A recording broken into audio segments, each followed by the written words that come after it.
ஆண்டவராகிய இயேசு கிறிஸ்துவின் நாமத்தில் காலை வாழ்த்துக்கள். இன்றைய மன்னா, அன்றியும் சகோதரரே, நாங்கள் உங்களுக்கு பிரசங்கித்த சுவிசேஷத்தை மறுபடியும் உங்களுக்கு தெரியப்படுத்துகிறேன். நீங்களும் அதை ஏற்றுக்கொண்டு அதில் நிலைத்திருக்கிறீர்கள். 1 கொரிந்தியர் 15:1.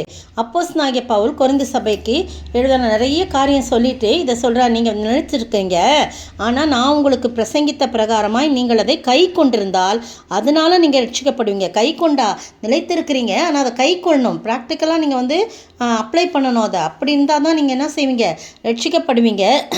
மற்றபடி உங்களுடைய விசுவாசம் பிரயோஜனமற்றதாக இருக்கும் அப்படின்னு சொல்லலாம். என்ன பிரசங்கிக்கிறாரு, என்ன சுவிசேஷத்தை அவருக்கு அறிவிக்கிறாங்க மறுபடியும் அப்படின்னு சொல்லும்போது, கிறிஸ்துவானவர் வேத வாக்கின்படி நம்முடைய பாவங்களுக்காக மரித்து அடக்கம் பண்ணப்பட்டு வேத வாக்கின்படி 3ஆம் நாள் உயிர்த்தெழுந்து யார் யாருக்கெல்லாம் தரிசனமானான்னு சொல்கிறத திரும்பி சொல்கிறார்.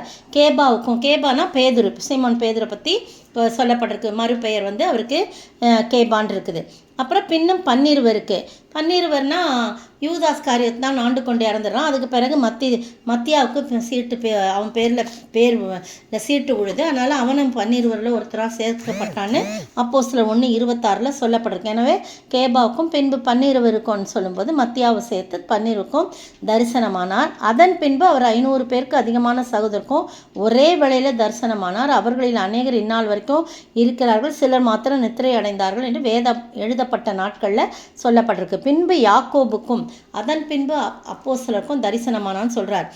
யாக்கோபுன்னு சொல்லும்போது இயேசுவின் சகோதரரில் ஒருவனான யாக்கோபை குறிக்குது. கலாத்தியர் 1:19 அதை பற்றி சொல்லப்பட்டிருக்குது. அதற்கு பிறகு மற்ற அப்போஸ்தலருக்கும் பின்பு அகால பிறவியாகிய எனக்கும் அப்படின்னு சொல்லி தன்னை ரொம்ப தாழ்த்துறாரு.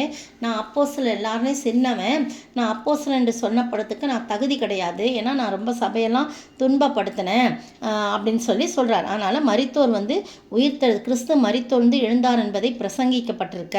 அதனால தான் நான் என்ன பண்ணுறேன், நான் பிரசங்கித்து வரேன். அவர் மரித்தோர்ந்து உயிர்த்தெழுந்தான்றதை நான் கண்கூடாக பார்த்துருக்கிறேன். மரித்தோரின் உயிர்த்தெழுதல் இல்லை என்று உங்களில் சிலர் சொல்கிறீங்க. அப்படிலாம் சொல்கிறது ரொம்ப கடினமான காரியம். நீங்கள் நிலைத்திருக்கிறீங்க, அதே சமயத்தில் அதை நீங்கள் என்ன செய்யணும், அப்ளை பண்ணணும். கிரியைகளில் நீங்கள் அதை காட்டணும், அதை நீங்கள் கை கொள்ளணும். அப்போ தான் நீங்கள் ரட்சிக்கப்படுவீங்க. ஆனால் உங்களில் சிலர் மரித்தோர் உயிர்த்தெழுதல் இல்லை என்று சொல்கிறீங்க. அப்படி மரித்தோரின் உயிர்த்தெழுதல் இல்லாவிட்டால் கிறிஸ்துவும் எழுந்திருக்கவில்லையே. கிறிஸ்து எழுந்திருக்கவில்லை என்றால் எங்கள் பிரசங்கமும் விருதா, உங்கள் விசுவாசமும் விருதா. உங்கள் விசுவாசம் ஒன்றும் இல்லாத வேஸ்ட்டு தான் அப்படின்னு சொல்கிறார். மரித்தோர் உயிர்த்தெழாவிட்டால் தேவன் எழுப்பாத கிறிஸ்துவை அவர் எழுப்பினார் என்று நாங்கள் தேவனை குறித்து சாட்சி சொன்னதினாலே தேவனுக்காக பொய் சாட்சி சொல்லுகளாம் காணப்படுவோமே. மரித்தோர் உயிர்த்தெழாவிட்டால் கிறிஸ்துவும் எழுந்திருக்கவில்லை. கிறிஸ்து எழுந்திராவிட்டால் உங்கள் விசுவாசம் வீணாயிருக்கும், நீங்கள் இன்னும் உங்கள் பாவங்களில் இருப்பீர்கள் என்று சொல்கிறார். அதனால் இயேசு கிறிஸ்து நமக்காக நம்முடைய பாவங்களுக்காக மரித்து அடக்கம் பண்ணப்பட்டு வேத வாக்கின்படி 3ஆம் நாள் உயிர்த்தெழுந்தார். அவர் உயிரோடு இருக்கிற ஆண்டவராக இருக்கிறார், இன்றும் ஜீவித்திருக்கிறார். அது மட்டும் இல்லை, மரித்தோர் உயிர்த்தெழாவிட்டால் ஒரு கிறிஸ்துவும் எழுந்திருக்கவில்லை என்று தான் அர்த்தம். அதனால் நீங்கள் உங்கள் விசுவாசம் விருதான், எங்களுடைய பிரசங்கமும் வீணு அப்படின்னு சொல்கிறார். அதுதான் அந்த பிரசங்கம், சுவிசேஷம். இதுதான் சுவிசேஷம். இயேசு கிறிஸ்து பிறப்பு, வளர்ப்பு, மரிப்பு, உயிர்த்தெழுதல், அதுதான் ரொம்ப முக்கியம். அதெல்லாம் நீங்கள் கேட்டுட்டு நீங்கள் நிலைத்திருக்கிறீங்க. அதில் அந்த நிலைத்திருக்கிறத கடைசி வரைக்கும் நீங்கள் என்ன செய்யணும், கை கொண்டா ரட்சிக்கப்படுவீங்கன்னு சொல்லப்பட்டிருக்கு. நீங்களும் நானும் ஆண்டவரை ஃபுல் அண்ட் ஃபுல் அவரை முழு இருதயத்தோடு நம்பணும். அவர் உயிரோடு இருக்கிற ஆண்டவன் சொல்லி முழுமையாக நம்ம அவரில் சார்ந்து இருக்கும்போது நிச்சயமாய் அவங்களுக்கெல்லாம் தரிசனமான ஆண்டவர் நமக்கும் தரிசனமாகி நம்முடைய வாழ்க்கையை பிரகாசிக்க செய்ய ஆண்டவர் கிருபை யார் யாருக்கெல்லாம் தரிசனமானாங்களோ அவங்களாம் கடைசி வரைக்கும் கர்த்தருக்காக வைராக்கியமாக இருந்து இரத்த சாட்சியாய் மரித்தது நமக்கு தெரியும், சரித்திரத்தில் நம்ம வாசிக்கிறோம். அப்படியாய் நாமும் கடைசி வரைக்கும் அவருடைய உயிர்த்தெழுதலில் நம்பிக்கையோடு இருந்து அதில் நிலை கொண்டிருந்து அதை கை கொண்டு வாழும்போது நாமும் கூட கடைசி வரைக்கும் அவருக்கு சாட்சியாக இருக்க ஆண்டவர் தாமே கிருபை செய்வாராக. ஆமேன்.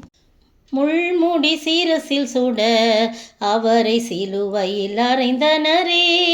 மரணம் அவரை ஆட்கொள்ளவில்லை, உயிர்த்தார் நம் இயேசுவே. மரணம் அவரை ஆட்கொள்ளவில்லை, உயிர்த்தார் நம் இயேசுவே. அல்லேலூயா, துதி மகிமை என்றும் என் இயேசுவுக்கே செலுத்திடுவே.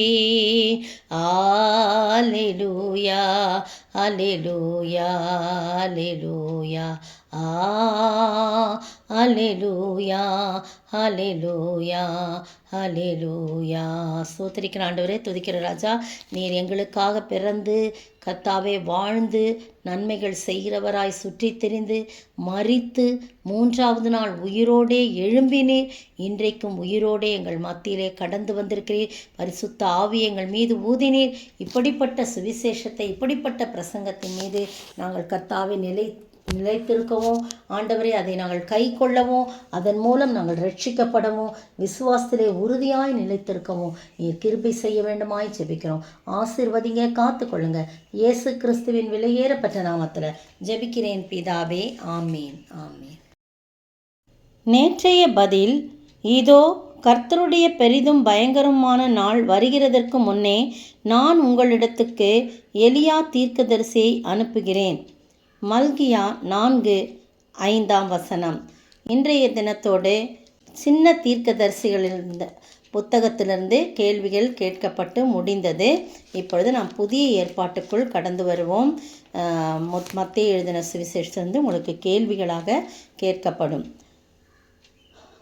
இயேசு கிறிஸ்துவனுடைய வம்ச வரலாற்றில் இடம்பெற்ற 4 பெண்களை மட்டும் எழுதுக. இயேசு கிறிஸ்துவின் வம்ச வரலாற்றிலே இடம்பெற்ற 4 பெண்களின் பெயர்களை எழுதுக.